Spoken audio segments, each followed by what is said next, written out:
اللي يشوفها نايمة في السرير ومش قادرة تتحرك ما يشوفهاش في الساحل على البحر وهي بتتنطط كعادتها وبتقول قشطات عسلات فلات من مصر أم الدنيا. مبدأها في الحياة يا جبل ما يهزك ريح ويا أرض تهدي معلكي أدي. في الوقت اللي بتقول إنها تعبانة ومعمول لها عمل، فيفي عبده مقضياها رقص في الساحل بعد ما عدت سن ال60. فيا ترى العمل اتفك ولا حصل لها ايه خلاها ترجع لحياتها الفرفوشة من تاني؟ ازاي بعد ما كانت طريحة الفراش بتجري وتتحرك كده؟ اللي قالته بنتها عن حالتها الصحية صادم، مش هتصدق ايه اللي اتقال.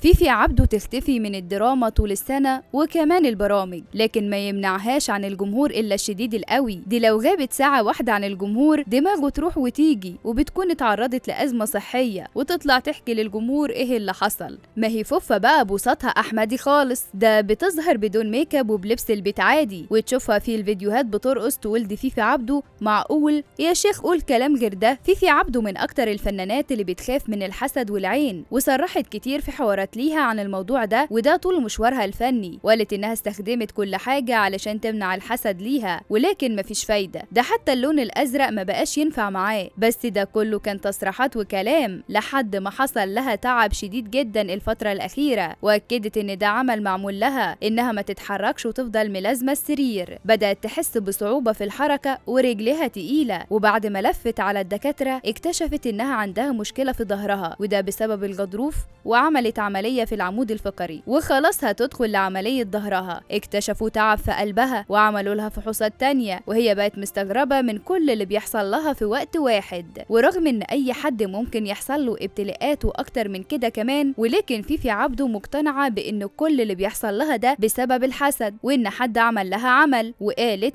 انا معمول لي عمل علشان ما اتحركش من السرير، ولو اعرف مين اللي عمله ابوس رجلك فك العمل. حرام عليك افضل في السرير اقوم من حاجة الاقي حاجة، والاول مرة بقول ارحموني لان الحسد زاد عن حده معايا. لحد ما ظهر المنتج احمد الزواوي وفاجئ جمهور الفنانة فيفي عبده ان هو ليه علاقة بتعبها، وقال انا عملت سحر لفيفي عبده لان ليا فلوس عندها من 2017، وساعتها اتفقنا على فيلم وخدت عربون وما جاتش، وانه كمان حاول التواصل معاها بكل الطرق ولكنه ما عرفش يوصل لها، علشان كده اضطر للجوء للسحر والاعمال. في الوقت اللي الكل بيتكلم عن تعب فيفي عبده والحسد والعمل اللي معمول لها بينتشر فيديوهات بشكل متواصل. في الوقت اللي الكل بيتكلم عن تعب فيفي عبده والحسد والعمل اللي معمول لها بتنشر فيديوهات بشكل متواصل على حساباتها الشخصية كعادتها، لدرجة ان الناس كانت فاكرة ان ده ترند وهي عاملاه. بس الفنانة شكلها ب7 أرواح. بس فيفي مش محتاجة تكون ترند، هي ترند كده من غير افتعال اي حاجة. والبعض قال ان دي ممكن تكون فيديوهات قديمة وهي مصوراها قبل كده وبتنشرها دلوقتي علشان الحسابات يعني ما تقعش في فترة تعبها. ولكن محدش يعرف ان الفنانة خفت وبقت تمام ورجعت للساحة تاني ولا لأ. بس بنتها عزة قالت في تصريحات لها لموقع القاهرة 24 انها في مرحلة التعافي وحالتها في تحسن. اما عن تصريحات المنتج احمد الزواوي عن السحر وعلاقته بتعب امها فيفي، اكدت عزة انها ما تعرفش اي حاجة عن احمد الزواوي وما سمعتش ولا شافت تصريحاته. البعض شايف ان طالما عندها هسهس من الحسد كده بلاش بقى تنشر صورها عمال على بطال، ولا تظهر للجمهور وهي بترقص، وما تشاركش الجمهور حياتها بالشكل ده. فهل ممكن تختفي الفترة اللي جاية شوية بعد تعافيها، ولا هتكمل في فيديوهات الرقص برضو؟